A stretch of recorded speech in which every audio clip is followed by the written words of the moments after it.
Will Lowery, welcome into the game in Tuscaloosa. Hope you're doing well, man. Doing great, man. What's going on, Ryan? Hey, just having a little fun, talking a little Alabama football. Offensively, seemed like everybody was pleased with that performance. Defensively, maybe not so much. Yeah, another kind of mixed review or a mixed performance from us. I thought it was really just more of the same of what we saw the week before. I didn't really see too much progress, fortunately. Thought that, Jalen seems to be settling in, playing within himself and doing a really good job, playing to his strengths. I think the coaches are obviously calling plays to his strengths, keeping him within his comfort zone, and he's doing a really good job of executing the offense and moving us down the field against the teams that we're playing. I'm going to say the same thing I've said since week one. I think we're going to have to do a better job of stretching the field vertically as we get into the meat of the season against some tougher opponents. He threw a really good ball. He threw one really good ball that I was impressed with to Devontae Smith, I think. He did a really good job of sitting in the pocket, reading the defense, finding the open man, and throwing a ball over 15 to 20 yards down the field. Outside of that throw, I don't know that we're really stressing the field vertically. I mean, we still continue to kind of dink and dump around the line of scrimmage.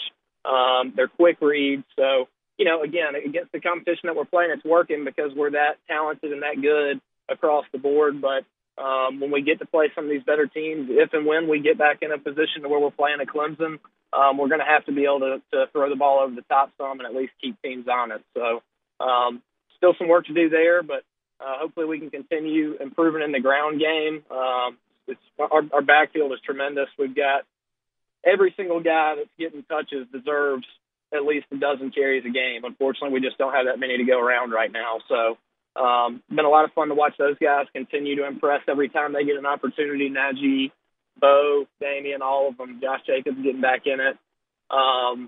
Defensively, definitely a lot of work to be done. We just got a long way to go. Kind of thought it may just be some guys sitting in, and it certainly is. We're thin right now. We got a lot of guys injured, but that can't be an excuse. We've got to continue to improve. And right now, we're not playing the elite level of defense that we've grown accustomed to on that side of the ball here in recent years.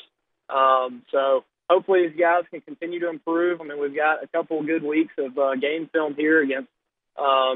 Colorado State's not a bad team. They've got some players and made some really good plays. So hopefully they can get in and correct some things that we're doing wrong and just really shore it up. I just very wasn't impressed with our front seven. Thought we played kind of soft and just too many running lanes, too many guys running free, too many missed tackles.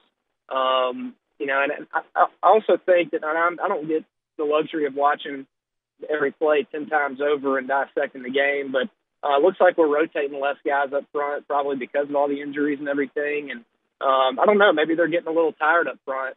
Just not used to having the depth that we've had in recent years. So, a lot of work to be done, honestly. It was a mixed performance. Again, not against a terrible team. I mean, Colorado State deserves some credit. They made some really good catches, some really good throws, and were able to move the ball against us. But just too much against the team of that. We should be head and shoulders above them, and I think that we were within 100 yards of total offense with them. So, a lot of work to be done. I mean, it's just evident as we roll into the meat of the season here that we've got to improve in a number of key areas if we want to challenge for the national championship like we do every year. Will, let me go back to Damien Harris just for a couple of minutes because it seems like he's running with a different attitude. Maybe you're not lining up the scoreboard with stats, but it just seems like he's making that first guy miss and seems to be really the most electric back. I know Bo's more, straight up type, but Damien Harris to me has really grabbed my attention in these first three games. And I couldn't argue with you, Ryan. He's done a tremendous job, and there's a reason, Bo obviously came in and had a really hot end of the year last year, really made some folks raise some eyebrows, really kind of re-stoked that fire of hype that he had coming out of high school, battled through some injuries, finally got on the field and really made some electric performances. A lot of people, including myself, expected to see him lined up and getting the start and kind of carrying the torch coming into this season. And lo and behold, out trots Damien Harris for the first snap. And he's done an unbelievable job. He's a really good back. He kind of reminds me of, I won't say an Eddie Lacy. He seems to get not quite the credit that he deserves because he obviously does a tremendous job. The coaching staff trusts him, and he's done a really good job. That being said, like I said, I think that every back we have right now that's getting touches is deserving of being a featured back, getting 10, 15, 20 carries a game for any team in the nation. So I don't care who lines up in the backfield. I hardly even look, to be honest, because I know whoever's in there is capable. They can all catch it. They can all run it. They all have quickness. So, we're really blessed at that position and have been for a number of years now, and it's just amazing. What we're watching was the Monday Night Football last week, and Alvin Kamara is on the field getting snaps in the backfield with Mark Ingram and Adrian Peterson, a perennial All-Pro Hall of Famer, surefire, arguably one of the best running backs of all time, and a former Heisman winner from Alabama. That guy transferred out of Alabama because he couldn't get on the field, and now he's on Monday Night Football getting carries in that backfield. So that's kind of the level that we have there right now, and it's awesome to see. And hopefully we can continue improving up front on the line and creating holes for those guys to run through. Will, and I've said this multiple times today, one of the things that I don't see on Alabama's field, maybe 32 brings it back with Evans. He's on the practice field this afternoon. I'm going to try to get a report behind the scenes. We'll see if we can bring some more tomorrow. But I don't see somebody as an opposing quarterback that walks to that line of scrimmage and you've got to circle. You've got to know where number 10 is with Reuben Foster last year, 32 with C.J. Mosley a couple of years ago, Reggie Ragland. I just don't see when I go to that line of scrimmage one guy that you've got to circle and go, I've got to know where this guy is because he's the alpha dog. He's a disruptor. I don't see one on this defense. I agree with that. In the front seven, I agree. We just really haven't come into our own yet. Like I say, we're not there yet. We've got a lot of ground to cover at a lot of positions, and certainly at leadership and kind of that alpha dog you're talking about is included in that conversation. I mean, we really need somebody up front to kind of take charge and be that guy to hold the standard and be the force. We've got a lot of really good players. It's not to take anything away from these guys. We've got a bunch of really talented guys that can play winning football, but it seems to me like not necessarily taking plays off, but just playing to that standard of excellence and dominating the man in front of you every play after play. We don't seem to be able to do that. We have plays where we do everything right, and we stuff them in the backfield for a no gain. But then we turn around and we've got a wide open gap, and somebody's busting through for 5, 6, 7, 8, 9 yards. So it's just about consistency and performance, something that Saban harps on all the time. Like I said, maybe some of these guys are getting a little tired. They're not used to playing this many snaps, but they've got to. Whatever it is, we've got to adjust to it because, this seems to be a year that could shape up to where we've got to deal with and battle against injuries all year. So that can't be an excuse. We've got to have some guys progress to the point where we're playing dominant winning football at all 11 positions every snap for the entire course of a 60-minute game. Will, when you look at Alabama, certainly going forward, give me a couple of areas that you think, is it fixable? Is it attitude? Because they talked about a coming to Jesus meeting today. And I'm going, Sean Dan Hamilton, he used the word pathetic in the post-game interview with us. He said pathetic, our defense. What is a players-only meeting, and what would you have said if you were in that room? Well, it's like we're talking about. They didn't get it done this past weekend, plain and simple. Not to the standard that we've set in Tuscaloosa right now. They just didn't get it done across the board. I thought the secondary played pretty well, at least in coverage, and I thought there were some missed tackles, a few blown assignments. Not sure where that comes, whether that's the backers or the defensive backs. Tough to tell without breaking down the film with the team and knowing what every call was and everything. But I thought the defensive backs played pretty decent. And just a quick tangent, it is quite a sight to see Minkah Fitzpatrick go from safety and regular down to star and nickel package and then roll over to money and dime and bounce all across the field in a single possession throughout the game. And that guy, if you talk about the guy that an offense has got to know where he's at every snap. It's 29. I mean, he makes plays all over the field. He blitzes, he drops in coverage, he's man-to-man, he's pressing, he's over the top. He can do it all. So that's the guy you got to know where he's at every snap. But and like I said, I mean, they made a few plays. They made a few really good throws and a few really good catches. It's kind of been, you know, I mean, it's one thing to get beat and be chasing somebody. It's another when you're right there and you're in position. Our guys are in good coverage most of the time. They're all over them. Those guys just made some really good throws and catches. So in the secondary, I thought we played pretty decent. Just got to finish on balls a little bit better. But up front, you know, it's just like we're talking about. I mean, we just didn't get it done. There were too many open lanes, too many big running lanes, too many guys running free, too many missed tackles, too many guys getting blocked. Just across the board, it just wasn't good enough. So, you know, I'm glad that they're taking it personally and not just letting that, not just letting that level of play slide. They're really seem to be taking it to heart and know that it's not good enough. And it's not going to be. I mean, when we get to play some of these better teams that have some more offensive firepower and a little bit better defense to stymie us on offense, and it's a closer ball game, we just got to play better than we did this past Saturday. So it's good to hear that. You know, it's what you want is the players to take personal ownership of it. And, players-only meetings are great. I mean, sometimes you just know you need one. Sometimes, you know, coaches may kind of prod a player to do it. Who knows? But at the end of the day, when you shut the doors and it's just the players talking, it's just an opportunity for the floor to be wide open, and anybody that has anything that they'd like to say, they can get up and say it, you know, and everybody respects everybody on the team. And, it's just a chance to kind of clear the air and make sure that everybody's on the same page and make sure everybody's committed to the cause without having, you know, a coach kind of standing over you going, you know, you better get it right, you know, and somebody kind of just getting on you. It's about taking personal ownership of it and demanding that excellence of yourself and your teammates. So great to hear that they did that. You know, at the end of the day, though, meetings are meetings. We'll see what happens on Saturdays. I really thought that we'd see more improvement than we did this past Saturday, but you know, that's why they play the game. That's why we got plenty more of them to go. So fortunately, you know, we've played against some competition that's not really able to threaten us outside of obviously the opening game.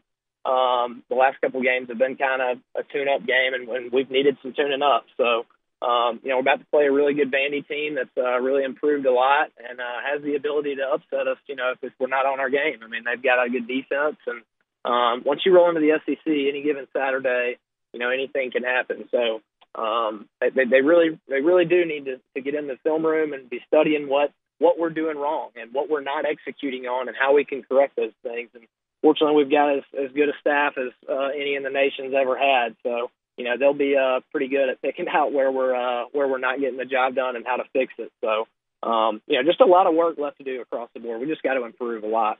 Final couple of minutes here with Will Lowery. It's J.W. Lowery there. Helping us out, 29 on the Twitter account. I love to follow your tweets during a game because of what you bring, and I was laughing and I was taking everything to heart. Let's talk a little bit about Butch Jones because you had some pretty good shots there at the Tennessee Volunteers. I loved it, man. I did, and you know, it's just funny, Ryan. I mean, Twitter and social media and the media now is just so funny. Let me say this. First of all, Butch Jones is a grown man, and I can assure you that my words are not hurting his feelings. If I'm on his mind, then, you know, he's got his head in the wrong place, and I assure you I'm not on his mind. So I don't feel bad criticizing Butch Jones. He'll be just fine. That being said, I just do not think that Butch is the right man for the job in Tennessee or at this level. And the reason I said that it was hard to watch Tennessee play. The reason I say that is because Tennessee has a good football team. They have some really good players. They play winning football at certain positions at various points throughout a football game.